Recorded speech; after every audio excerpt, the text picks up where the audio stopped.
Hi, this is Damon Gonzalez from PoundForPound.com. I'm here with the legendary trainer, Hall of Famer, Angelo Dundee. We're here to talk about Manny Pacquiao and Miguel Cotto on November 14th. Angelo, nice to see you. Oh, I'm happy to be here, and look, I'm looking forward to that fight. And I may go, I swear, because I'm that interested and curious. Because this is going to be great for boxing. We need this kind of fight that can generate more interest. So this fight's going to make it. Can't miss. And you know what? If I ever had a fighter that's going to fight Pac-Man, you know, I would get the guy and show him how to fight like Cotto. I think Cotto has a tremendous shot in this fight. Because the things he does, that left uppercut, he throws it automatically. He throws a left hook on the top automatically. He does things automatically that'll work for the southpaw. But see, I'm trying to be a genius or something. I handled a lot of southpaws.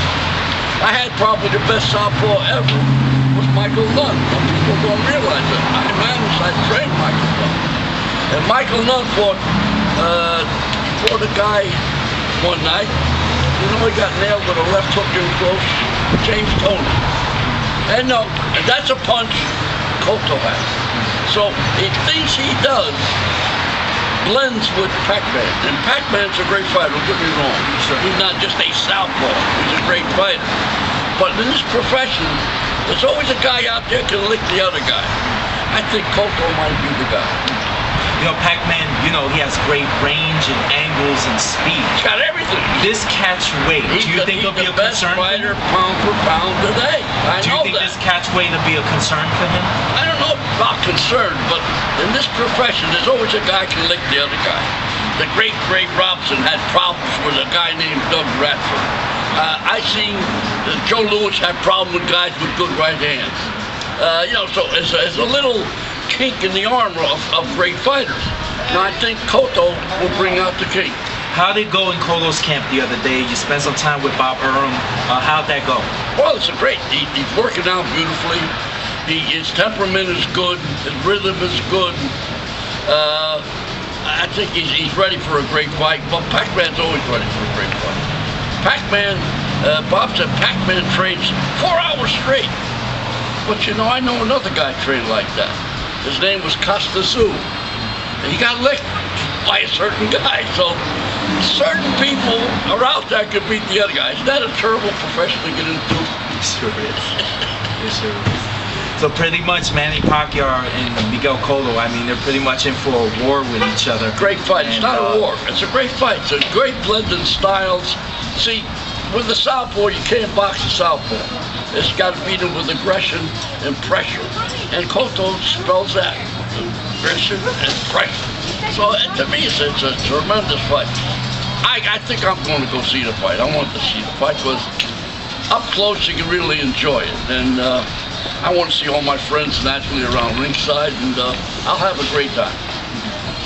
Freddie Roach, I'm sure, is going to have Pacquiao very ready and very prepared. Let me give you a great story for him.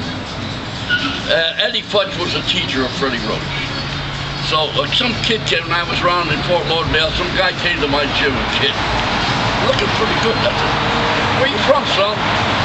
"Las Vegas." I said, "Who trained you?" He said, "Eddie Fudge." I said, "What are you doing here? Go back, dummy, the best friend you can get."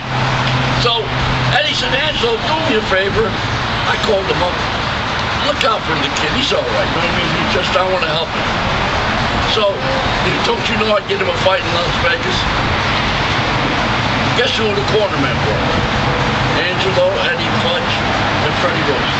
You know what? The kid lost. And he bucks outside the ring. He puts on that ring. Exactly. So that's what's going to dictate the fight that night. Now, Cotto making that transition from his uncle to Jose Santiago, was there anything you said to Joe in regards to this fight? I would never say that's none of my business. I don't get involved with that stuff. Sure. No, I don't think it'll have anything to do. I think that Cotto wants this real bad. He's training with direction. And you know, I think it's a night for boxing. I think all the great fight fans are going to be out there. And I'll be there too. I want to see it. What's your prediction? Great fight. The best guy's going to win. A little too early to predict right now. But I give Cotto a tremendous shot to win. Now I want to ask you one more question. Yeah. That weekend you're going to be inducted and honored in the Florida Boxing Hall of Fame. What's your thoughts about Ain't that? that it's a great thrill. I'm happy to be honored. I'm happy to be with all my peers. I think my brother Chris is being honored too. A lot of nice people are being honored. And you know, we're not clannish in boxing, but we like each other. Great. Thank you so much for your time, No, Angelo thank you. Dundee, and God bless. God bless you. Thank you. Thank you, Okay. David.